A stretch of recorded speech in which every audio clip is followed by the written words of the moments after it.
हमने चैप्टर 1 के जो है वो इम्पोर्टेंट क्वेश्चन देखने हैं, ठीक है। सबसे पहले इंट्रोडक्शन वाले पेज में पीरियोडिक टेबल की डिफाइन इम्पोर्टेंट है। उसके बाद यहाँ से न्यूलैंड लॉ ऑफ ऑक्टेव वाली डिफाइन करनी है, ये इम्पोर्टेंट है। Mendeleev periodic table, Mendeleev periodic law की डिफाइन आनी चाहिए। और एडवांटेजेस की सिर्फ हेडिंग्स कर लो, ठीक है, तो ये इम्पोर्टेंट है। उसके बाद डिफेक्ट्स करने हैं मेंडलीव पीरियोडिक टेबल के। No idea about electronic configuration, position of hydrogen, no place for isotopes, position of rare earth, wrong position of coinage metal, similar elements placed in different groups or misfit pairs.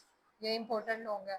इसके बाद है improvement in Mendeleev periodic table, तो इसकी भी सिर्फ headings करके अंदर से अपना कंसेप्ट भी लिख सकते हैं। For example electronic structure of atom है, तो इसमें बताना है कि एटॉमिक नंबर कितने हैं एटम्स में, ये ठीक है। उसके बाद है मॉडर्न पीरियोडिक टेबल, तो मॉडर्न पीरियोडिक लॉ की डिफाइन बतानी है कि एलिमेंट्स किस में अरेंज होते हैं, असेंडिंग ऑर्डर में होते हैं according to their atomic number. The chemical properties repeat in periodic manner. उसके बाद ग्रुप की डिफाइन है कि vertical column of periodic table को क्या कहते हैं, ग्रुप, और हॉरिजॉन्टल रो को क्या कहेंगे, पीरियड। और इसके नाम याद करने हैं कि पीरियड में क्या है, horizontal rows of elements in periodic table are called period. तो कौन सा है शॉर्टेस्ट पीरियड, शॉर्ट पीरियड कौन सा है, 2 और 3 है। लॉन्ग पीरियड 4 5, और लॉन्गेस्ट कौन सा है, 6। और जो इनकम्प्लीट है पीरियड 7 है, ठीक है। इसके अंदर क्या है, इनकम्प्लीट एटॉमिक नंबर एलिमेंट्स हैं, तो इसलिए इसको क्या कहा है, इनकम्प्लीट पीरियड। तो ये हमारे पास मॉडर्न पीरियोडिक टेबल है। अब इसमें से क्या करना है, some more families in periodic table में। फैमिलीज इन पीरियड कौन कौन सी हैं, इनके नाम याद करने हैं, लेंथेनाइड, एक्टिनाइड और rare earth elements. Families in groups कौन सी हैं, alkali metal, alkaline earth metal, halogens, chalcogens और नोबल गैसेस, इनके भी नेम याद करने हैं। उसके बाद है ब्लॉक्स इन पीरियोडिक टेबल कौन से होते हैं, एस पी डी और F4 ब्लॉक्स होते हैं। तो एस ब्लॉक एलिमेंट्स कौन से हैं, जिनके वैलेंस शेल में लास्ट वैलेंस शेल में 1 इलेक्ट्रॉन होगा, ठीक है। उसके बाद पी है, उसके बाद डी और फिर एफ।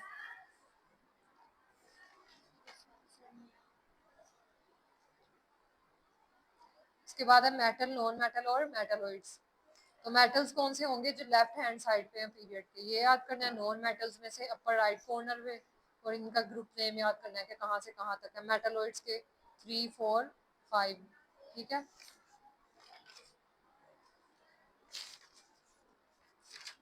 उसके बाद है शॉर्ट क्वेश्चंस, 4 हो गए थे, 4 अब पढ़ने हैं।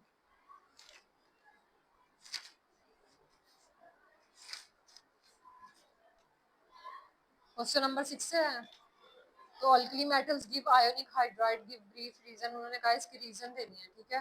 तो अल्कली मेटल्स जो है वो क्या करते हैं, आयोनिक हाइड्राइड देते हैं, क्यों, क्योंकि अल्कली मेटल मोर इलेक्ट्रोपॉजिटिव है, इनके ऊपर क्या होता है, पॉजिटिव साइन होता है।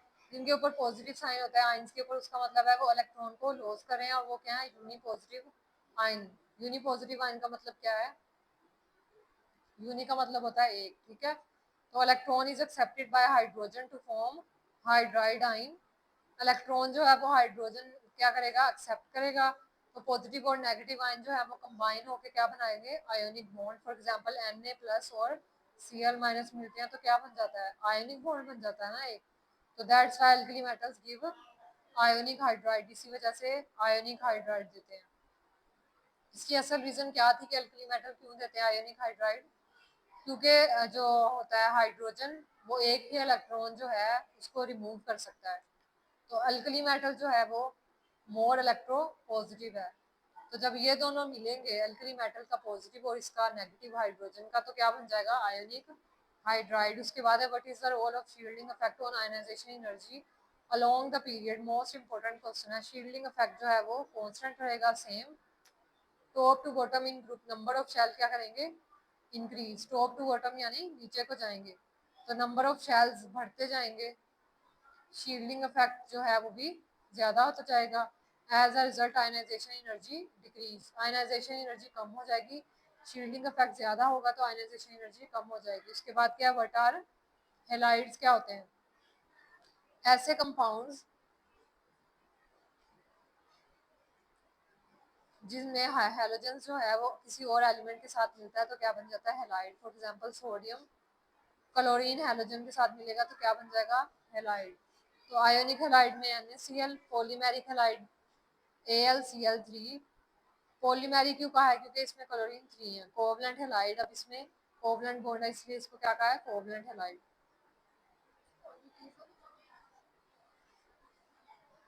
उसके बाद है what are periods and groups. तो ग्रुप कौन सा होगा? वर्टिकल कॉलम वाला।